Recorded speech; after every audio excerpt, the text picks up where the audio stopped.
আমার চ্যানেলে তোমাদের সকলকে স্বাগত। আজ আমরা ক্লাস 3-র রায় মার্টিন প্রশ্ন বিচিত্রা থেকে পরিবেশের দ্বিতীয় পর্যায়ক্রমিক মূল্যায়নের তৃতীয় স্কুল সলভ করব।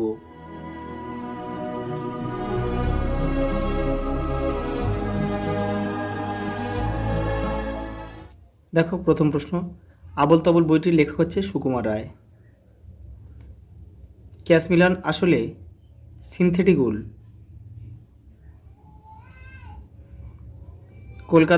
কলকাতা পোস্ট অফিসের নম্বর শুরু হয় 700 দিয়ে। ম্যাপ কথার বাংলা অর্থ হচ্ছে মানচিত্র। রাজমিস্ত্রিরা গাঁথুনি ঠিক করেন ওলন দড়ি দিয়ে।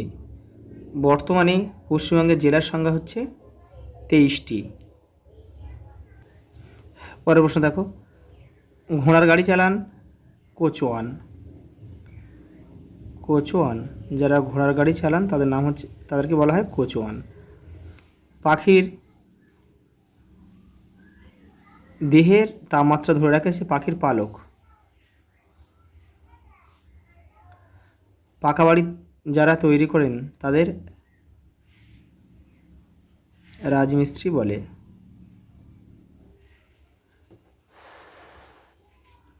দেখো, মানচিত্রের সমুদ্রকে নীল রং দিয়ে বোঝানো হয়। উইদের থাকার জায়গাকে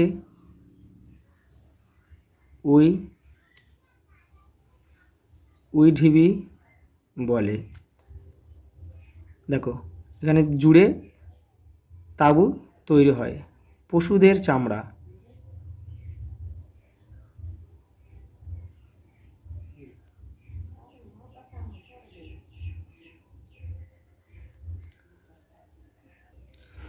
পরের প্রশ্ন দেখো, কী কাজে থাকলে লোকে কী ধরনের পোশাক পরে? দেখো, কারা পরে, কি পরে? দেখো, নার্সরা কি পরে? সাদা শাড়ি এবং সাদা স্কার্ট পরে। স্কুলের ছাত্রছাত্রীরা ইউনিফর্ম পরে।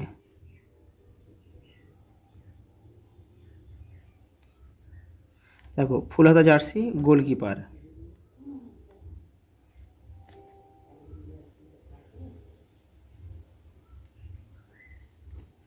পুলিশ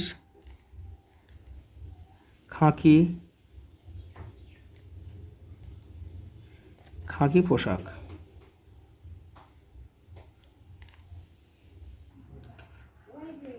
দেখো, সঠিক বাক্যের পাশে সত্য ও ভুল বাক্যের পাশে মিথ্যা লেখো। দেখো, প্রথম বাক্য দিয়েছে, দেখো, ভেড়ার লোম থেকে তৈরি হয় সিনথেটিক উল। এটা কিন্তু ভুল। দেখো, সিনথেটিক উল তৈরি হয় কিন্তু ভেড়ার লোম থেকে নয়, এটা হবে খনিজ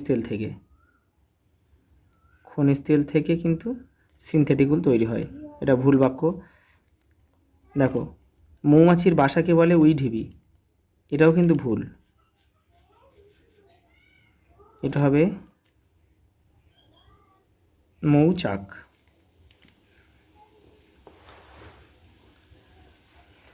পরেরটা দেখো, পাহাড়ি অঞ্চলে পাথর দিয়ে ইটের কাজ হয়। এটা সত্য। শিকার করে একটি নতুন জীবিকা। এটা মিথ্যা মানে ভুল লিখতে হবে।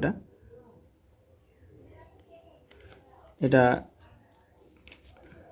তাহলে এটা কী হবে? এটা নতুন জীবিকা না, এটা শিকার করার প্রাচীন জীবিকা।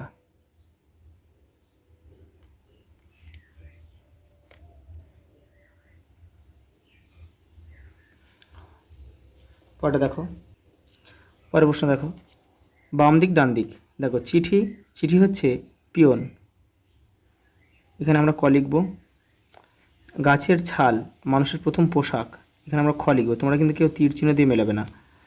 মাটির কলসির জল কী হয়? দেখো, জল ঠান্ডা করে। তাহলে এটা আমরা গ লিখব। আর কৃষক হচ্ছে ফসল ফলানো, ঘ। এটা একটা এক্সট্রা থাকবে, যেহেতু এখানে 4টে দিয়েছে, এখানে 5টা দিয়েছে, ওই জন্য একটা পড়ে থাকবে। এটা কিছু করার দরকার নেই। দেখো, অ্যাপ্রন কি?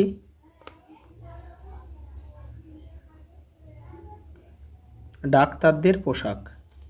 পোশাককে অ্যাপ্রন বলে। দেখো পশ্চিমবঙ্গের 4টি প্রতিবেশী দেশের নাম লেখো। প্রথমে লিখবে তোমরা বাংলাদেশ লিখবে, এখানে লিখে দিচ্ছি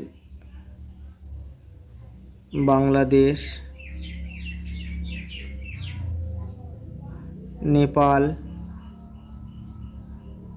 ভুটান আর চীন লিখবে। পরে দেখো পাকা বাড়ি তৈরি করতে কি কি লাগে। এই দেখো তোমাদের বই 76 নম্বর পেজে রয়েছে। দেখো টালি, টিন, অ্যাজবেস্টস, ইট, লোহা, সিমেন্ট প্রভৃতি। পরেরটা দেখো ছিটে বেড়ার দেয়াল কাকে বলে। তোমাদের বইয়ের 75 নম্বর পেজে দেখো উত্তরটা পেয়ে যাবে। এই যে কঞ্চির বেড়া তৈরি করে তার উপরে মাটি লেপেও দেয়াল করে, তাকে বলে ছিটে বেড়ার দেয়াল। পরের প্রশ্ন দেখো ভূমিকম্প প্রবণ এলাকায় কী রকম বাড়ি করা উচিত। কাঠের,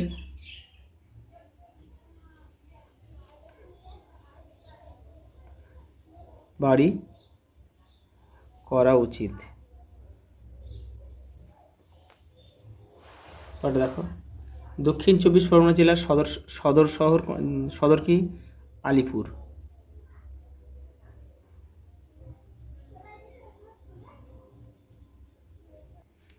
পরেরটা দেখো যাযাবর জীবন কাকে বলে। এক স্থান থেকে অন্য স্থানে ঘুরে বেড়ানোর জীবনকে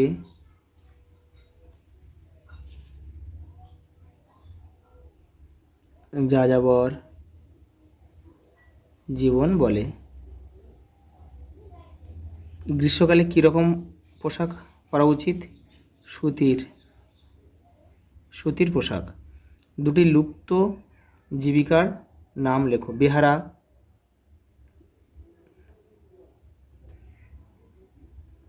শাঁকাফেরি,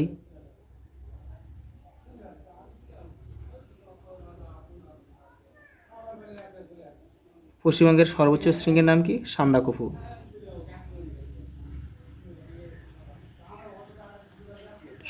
উচ্চতা 36-30 মিটার, এটা লিখে নেবে। পরের প্রশ্ন দেখো খনিজ তেল থেকে কি করে কাপড় তৈরি করা হয়। দেখো 56 নম্বর পেজে রয়েছে। দেখো এই যে এইখান থেকে তোমরা করবে এটা। এই দেখো খনিজ তেলে অনেক কিছু মিশে থাকে, তাই খনিজ তেল শোধন করে নেওয়া হয়। তারপরে ওই তেল থেকে সুতো তৈরির উপাদান তৈরি করা হয়। তারপর ওই তৈরি করা সুতো দিয়ে কাপড় হয়, বড় বড় কারখানায় এসব হয়। দেখো গুহায় বসবাসের শান্তি ছিল না কেন। কারণ কি। দেখো এটা কারণ কি, সেখানে কিছুদিন পরে কিন্তু খাবার ফুরিয়ে যেত। দেখো এই যে রয়েছে তোমাদের বইয়ের 87 নম্বর পেজে রয়েছে। দেখো দেখো তবে গুহাতেও শান্তি ছিল না, কিছুদিন পরে সেখানে খাবার ফুরিয়ে যেত। দেখো আদি মানুষ রাতে কোথায় থাকতো। দেখো এটা 88 নম্বর পেজে রয়েছে। দেখো এই যে দেখো গাছতলায় থাকতো, আবার ছোটোখাটো গুহা পেলে থাকতো, আবার তাঁবুতেও থাকতো। তুমি তোমার পরিবারের অন্যদের কিভাবে সাহায্য করো। দেখো তোমার লিখতে পারো বাজার করা,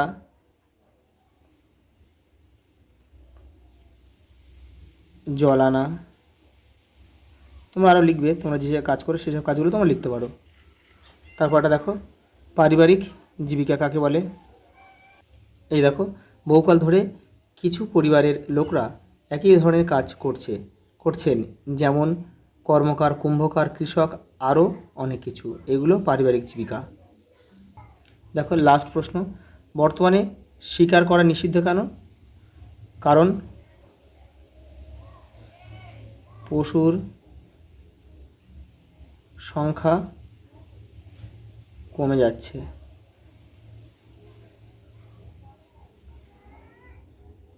আজ এই পর্যন্ত, দেখা হবে পরের ভিডিওতে।